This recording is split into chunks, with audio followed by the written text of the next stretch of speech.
Hello, beautiful people. We're back again with the eavesdrop with the Black Anglo-Saxon. Inquisitive Q.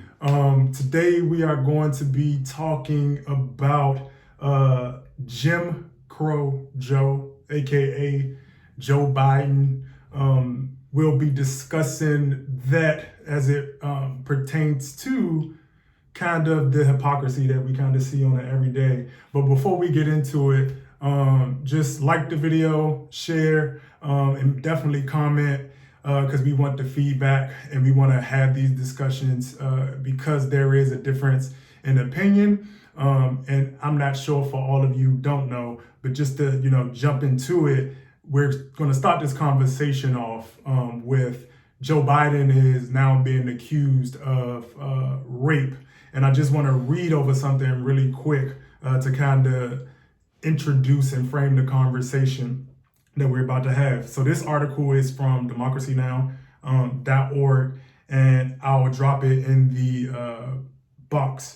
description box below as well. The Intercept is reporting that Time's Up Legal Defense Fund, set up to help survivors of rape and sexual assault, refused to fund a Me Too investigation into allegations against Joe Biden. The charges were brought by Tara Reade, who worked as a staff assistant for then Senator Biden in 1993, when she was in her mid-20s.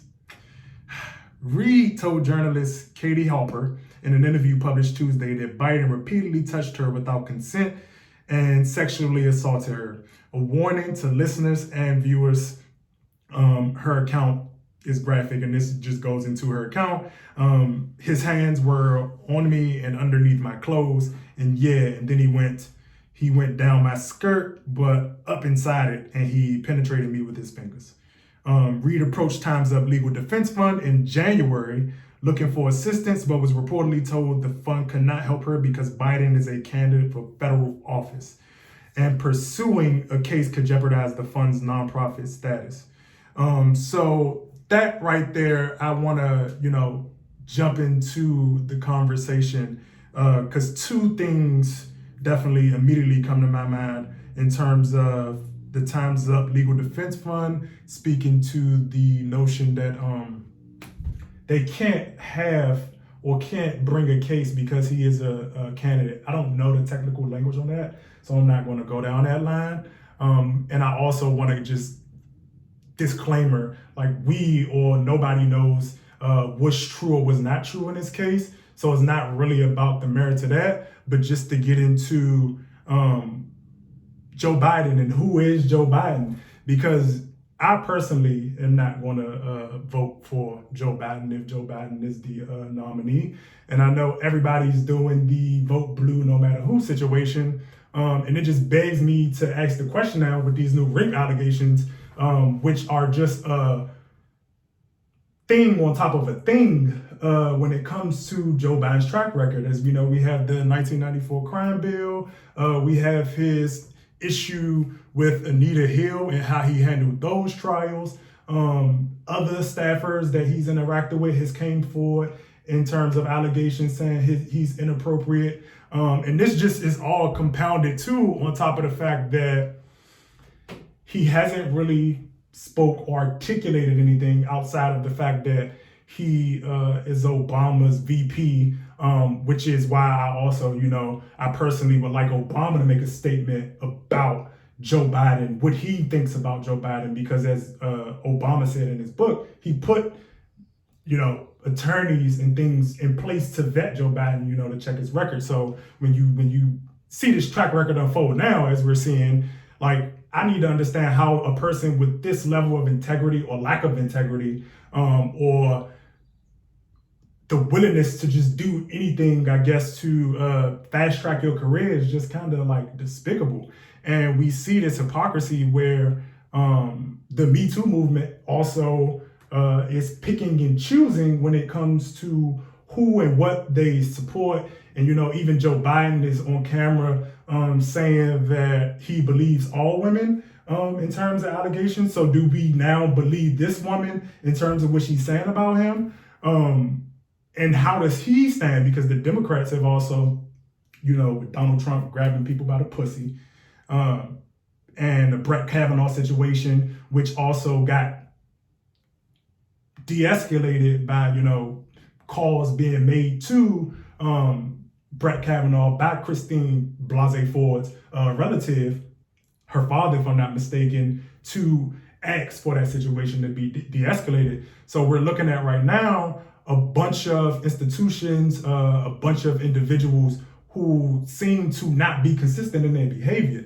And as it just relates to Joe Biden, I'm kind of disgusted yet again, but I just want to really know, are people going to go the route of saying, we're going to vote lesser of two evil, or we're going to vote for a lighter version of Donald Trump in terms of trying to oust Trump, and how that kind of plays out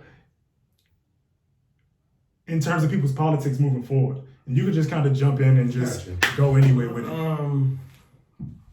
You know me, I sit back and I listen. I try to get some of the themes coming out. And the thing that I get from what you're saying is like, people are in a position of power, and the office that they hold is supposed to have a certain level of character. And that character, as we look at it over time, is starting to show that this person isn't necessarily trustworthy for office or to hold power. And I want to talk about power and power discourses, not necessarily to get into intersectionality or into a Foucauldian debate, but more so about how people are willing to comply with authority. And that's when you get a lot inside of those circles too. And when, disclaimer, if you look at my track record, I have done some politics. I won't say a lot, but some. But when you are in those circles, and I'm gonna speak on it, when you're in those circles, people start getting power trips. Yes. Those titles start getting people to believe that, I can violate your rights. Yes. You don't have any rights, because in this structure, I'm more powerful than you are. And when we get down to the #Me Too, when we get down to the legal fund saying that, okay, we're gonna pick and choose, because we all know lawyers are hitters. Yes. Lawyers are hitters. If you got a lawyer coming towards you, you got a legal battle. And if you got a legal battle, you have a financial battle. And if you are a person that's in power who has a position to hire a team of lawyers, it doesn't matter what happened. Only thing that matters is what can be proven in the court of law. So the legal defense decided not to help her. Goes back to my point. Well, not even back to my point, because we're talking on camera, but goes to the point of things in the legal spectrum, in the political spectrum of America, don't escalate or don't get the attention until it involves middle-class white America and upper middle-class and middle-class white women, especially when it comes down to body rights. And that's one of the biggest critiques of womenism. And that's one of the biggest critiques of Black American women and POC women, in the sense of, and lower middle-class women is white women as well, or white poor women. It's like, it's swept under the rug, because there's no credibility to their voice, because it goes back to, who is she? What does she have? He's a powerful man. Of course she would want to be with a powerful man. It's the same tactics they use against Black people. Exactly. It's like, you are in a position lower than this person, so you, of course, want this powerful person to dote upon you, because you want something. And that's how it plays out. And as a Black American cis heterosexual male, to a certain degree, going with the 94 crime bill and talking about Jim Crow Joe, you got to understand, it's like, to a certain degree, y'all got to start calling out y'all uncles. When I say y'all, I'm talking about upper class, middle to upper middle class white women. Y'all got to start calling out the men in your lives. Not just the ones that you're afraid is going to rape you, but the ones that your brothers, you've seen them do some atrocious things. Your cousins did some atrocious things. Because as a Black American male, we've been hypersexualized to the point where no matter what we do, it's going to seem or see that we want the sexual advances, whereas with white men, and we got to go to it. White American men, she wanted it, especially if he got a little bit of power. She wanted it. Boys will be boys. Can I jump in for a second? Of course. Always cut it off. That goes to a point of, when we talk about intersectionality, when we talk about all of these different things centered around Me Too, centered around LGBT, and Black Americanness as it stands now, is when we talk about it, people don't act through on that intersectionality to the end, especially when it comes down to Black American issues, because we have situations where, Democrats will say, oh, well, black women are the backbone of our party. But we don't ever have a conversation around, how can you fully help black women without helping their sons, their brothers, their uncles, their grandfathers? Because what you do is you leave them on an island to defend against, again, white men and white women who abide by the ideology that has undergirded America for eons. Because when we talk about even going back to like Donald Trump, it's like, look, a lot of people want to do this whole thing where we rebranded racism under the new coin of Trumpism in 2020 to absolve white accountability as it pertains to going across the whole spectrum of American history, right? Because again, people will always say, well, it's not all white people. We all know that. But at the same time, when we talk about collectives and when we talk about coalitions, those are representatives of bodies. And so going back to your point, when you're talking about somebody holding their family member accountable, I actually had this conversation with a young white woman. She's actually pretty cool, right? So she was telling me that her family doesn't have political conversations because her mother gets frustrated because you have this situation where the uncles and the brothers have a GOP, ideology. And they get frustrated by it because they're liberals. But what happens is, she said, that conversation just get completely shut down. So there is no pushback on that. So it comes down to people want to say, well, I got to hold Lil Tone up to the standard. But when it comes down to a person like Joe Biden, who's had multiple sex allegations, who isn't articulate, who, is out here just telling people to shut up, he told Trump, like, okay, I'm gonna just go ahead and, fight you when it came down to his rape allegations. And so it's like, look, as Joe Biden, as a black male, when we talk about intersectionality, when we talk about that, I'll fight Joe Biden. Because what it comes down to is, look, you created an infrastructure that possibly helped men who think like Donald Trump when you build an infrastructure around private prisons. So those people, those same individuals who people are like, oh, well, everybody has had somebody like that in their family. You just got to absolve them or excuse them for their ignorance. It's like, no, that ideology is problematic for me. And when we talk about black men, it's like, I'm not a man until I have, that economic position to be able to go back, because it keeps me in a docile manner where it's like I have to concede to Joe Biden after Joe Biden literally gutted our family in ways, because we have members who drug addicted, we have people who went to jail, in terms of all of these things that transpire from it. And so when I listen to and when I look at the whole spectrum of not only just white people, right? Because we have a lot of black people who are willing to just fall in line and say, oh, well, it's a lesser of two evils. I, for one, white America voted for Donald Trump at 58% rates. Latinos, 37, Asians, the same respectively. They put Donald Trump into office. Right now, they are asking black Americans who vote astronomically for Democrats at unheard of rates. We are supposed to save them against Donald Trump by voting for a lighter version of Donald Trump. And so when people say to me, oh, well, what are you going to do if you don't do one? Look, America can figure that out, because you can't call me your ally knowing. Because again, it'll be different if we didn't know these things that have taken place, because then you're ignorant to it. I can deal with that. But when it comes down to us having access to the information, you have to now hold that person accountable accordingly, and you to absolve that to meet your desired need. Because Donald Trump, the only reason people want him out is because he treats everybody like everybody treats black people in America. They want us to help with our social capital. And looking at Joe Biden and keeping it on him in a conversation around how all of these things are like interwoven, you want me to still vote against my interests. I get you. Let me jump in there though. Mm-hmm. Because starting with intersectionality, a lot of people don't understand because one, they don't understand structuralism, they don't understand post-structuralism, and they don't understand legal. Intersectionality is critical race theory that was created to talk about how the laws in America were structured racially. Mm-hmm. So again, when you start talking about Black Americanness, you need to be a legal scholar. I'm not a legal scholar.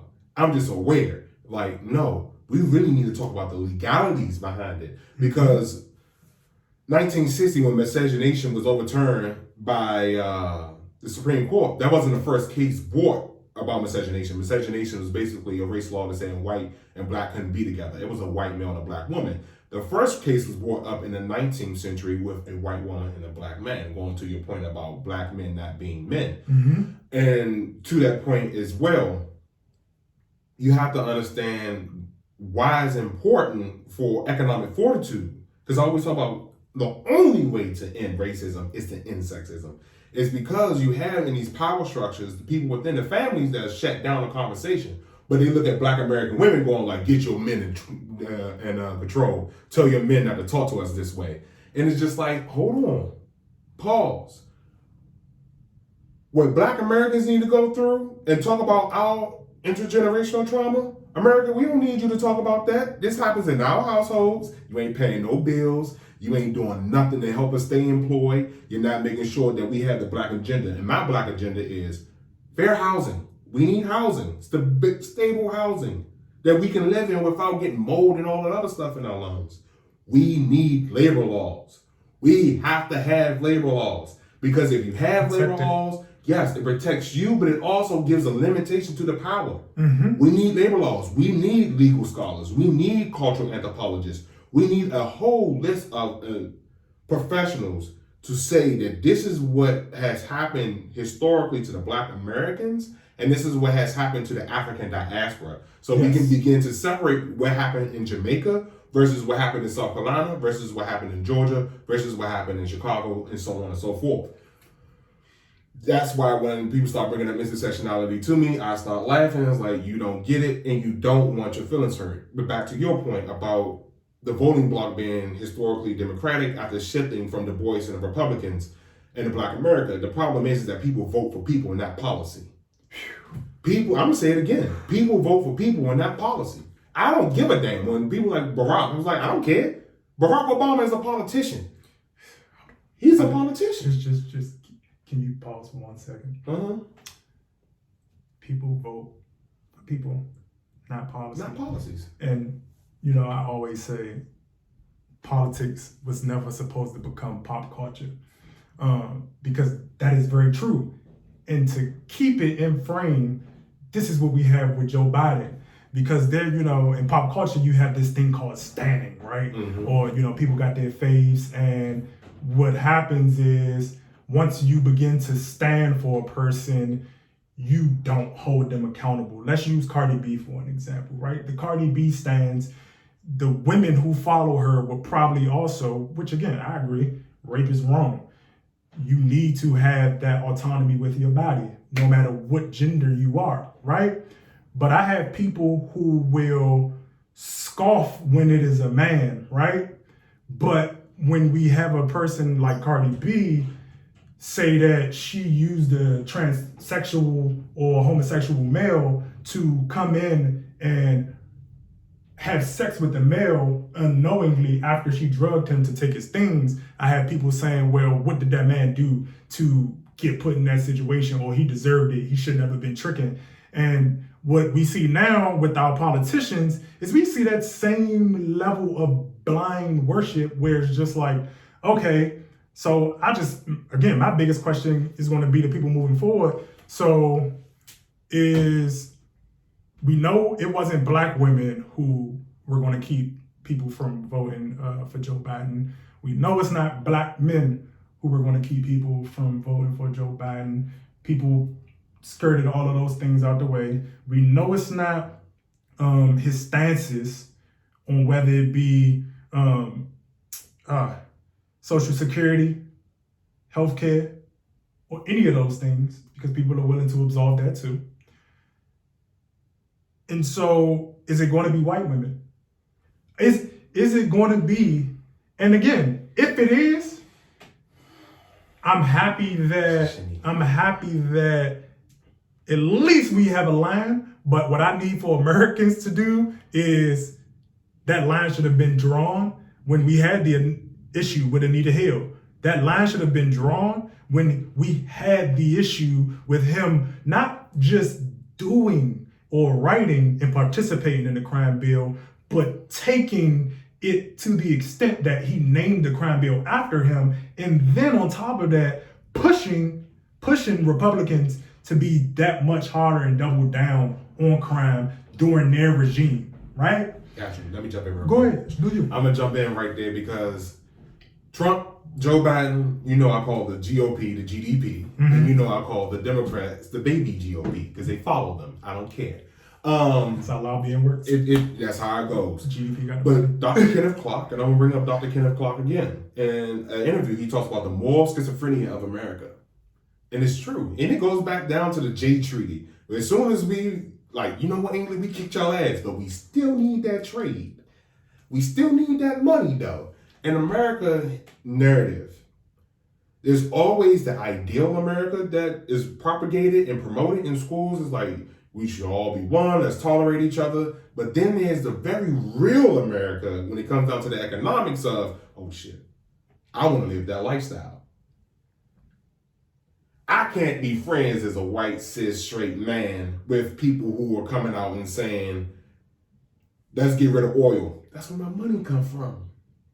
We got to understand, and when I say we, those who do not participate inside of the financial economy, but we live in a real economy, we got to understand how many people in power protect the financial economy and those who are in the financial economy about the things that they do to people versus those in the real economy. And to break that down, some people are able to live on credit. We know that Black Americans historically have poor credit, but we also know about steering and all of the things that they do to make sure that the assets that Black Americans hold are depreciated or not appreciated at the value as white Americans, or I should say non-Black Americans, because I don't want to keep clumping in white.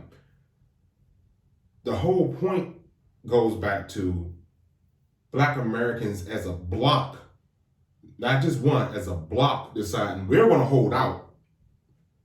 We don't care if you're Republican, Democrat, Independent or not. We're going to hold out and we're going to wait to see what policies you put forward. And then when you get your maybe it's a 2-year term, maybe it's a 4-year term. If you're a senator, it's a 6-year term. At the end of your 6-year term, we're going to go over your voting and we're going to see like, oh, you didn't do this for us. You didn't do that for us. You didn't do this for us. You didn't do that for us. Cool. No matter what you run on, no matter what you do, we're not going to go for that voting block. But again, it goes back down to the social capital who are having these conversations beside us, who are really liking, commenting, and sharing this video so that we can have a robust conversation about the characteristics of the people and the character development of the people who occupied positions within our political system that's supposed to uphold these institutions of democracy, yet use the credibility of whiteness, because I want to get away from just Joe, the credibility of whiteness to further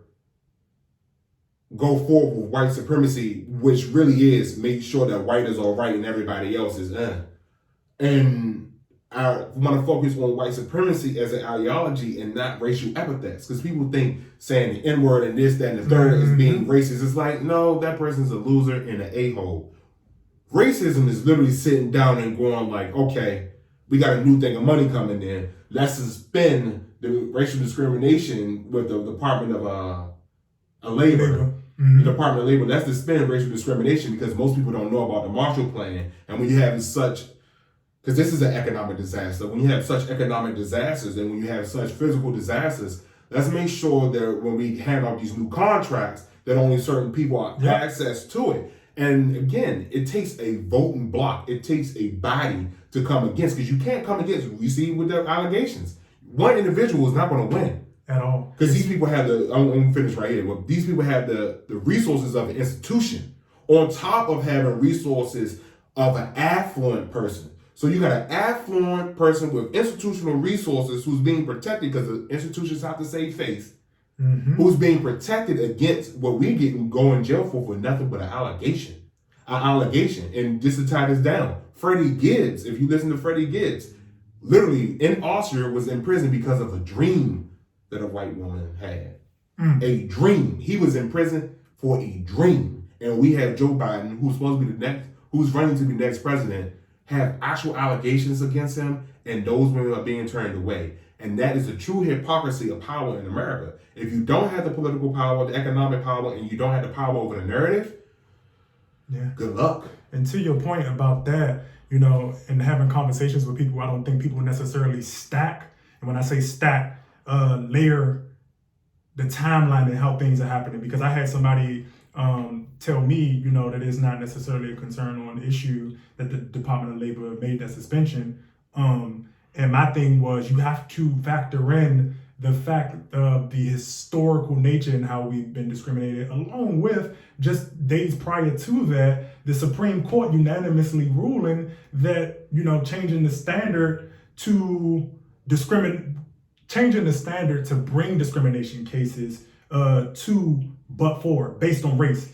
And so when you see that collapse, and then you have a situation where we have coronavirus, we have this stimulus money coming, and then you say, somebody was making an argument like, oh, well, it's just you're over exaggerating it because it's not a law, it's a policy. A policy sets in a certain terms of behaviors and conduct and how we think how we think we should move, or the standard in which we should move. And so when you see that, it's like, look, yeah, they can still bring prior cases, but when you talk about contracts, they may not get that money. And just to even go back to the Time's Up Fund, we have them saying in the article, which article from who? The Intercept. The Intercept. This is still the Intercept. And I'm gonna just go back and read it for that section for 1 second, because it spoke to her saying something about getting the actual funding. Let me see. Why you Well, I was about to say it's all good, because what I wanted to touch on though was that she spoke about getting funded and not wanting to take the case because it could jeopardize that. And you spoke about institutions, and when people talk about institutions and talk about what's the issues in America, is that because you can't forgo a possible rape allegation for funding, and that's my issue with, part of why I told people I didn't necessarily want to do a 501c3, because in working in certain institutions and seeing it up close, I didn't want to be relegated in my voice and my behavior be beholden to the money that you would be receiving from a government entity or another institution that undergirded your work. And what happens is you have all of these people abdicating responsibility and abdicating a bunch of other people's behavior, just accountability down the line. And I think it's just super troubling that, we see all of this unfold. I'm honestly just waiting to see how people react and respond to the situation. Because Bernie Sanders is also still in the race. But I know a lot of people I've seen people, talking about not necessarily going hard on Joe Biden because it would split the party. But again, that's just part of the issue that we have in terms of, having standards and holding people to those standards. So it's like, a lot of people always say, oh, you should run for office or you should do certain things. And it's like, look, I can't run for anything if you all are going to vote for and create a standard where people can exploit so many people that they can become billionaires, or people can exploit crises to push forward policies. You can't have that and say that you're going to vote for that standard and then think people who are living and moving in a righteous way are going to have any chance at competing, because the people who are willing to do those things that are unsavory are going to naturally put you at an advantage. politically. And I think that's where people get, when they begin to like assess these situations and assess these people. I think a large issue is that people give the benefit of the doubt to people too much, to the point that, and I don't even want to call it the benefit of the doubt. I think that people want to turn a blind eye to people's behaviors and go the route that doesn't require them to, sacrifice, and say that if this is the nominee, and this is specifically for like Black Americans, if this is the nominee, America is on their own. If this is what you all are going to give me in replace of Trump, I think Trump is disgusting also, vile, but I'm not going to sit here and act like he hasn't been, or Black Americans have experienced every president the same way in terms of, the vitriol that comes from Donald Trump. Black Americans have experienced that since we've been here, right? And so I'm not going to save you all for getting Trump light. No, you all can work that out on your own and address that, because Joe Biden has not given, as you were talking about earlier, in terms of a Black agenda.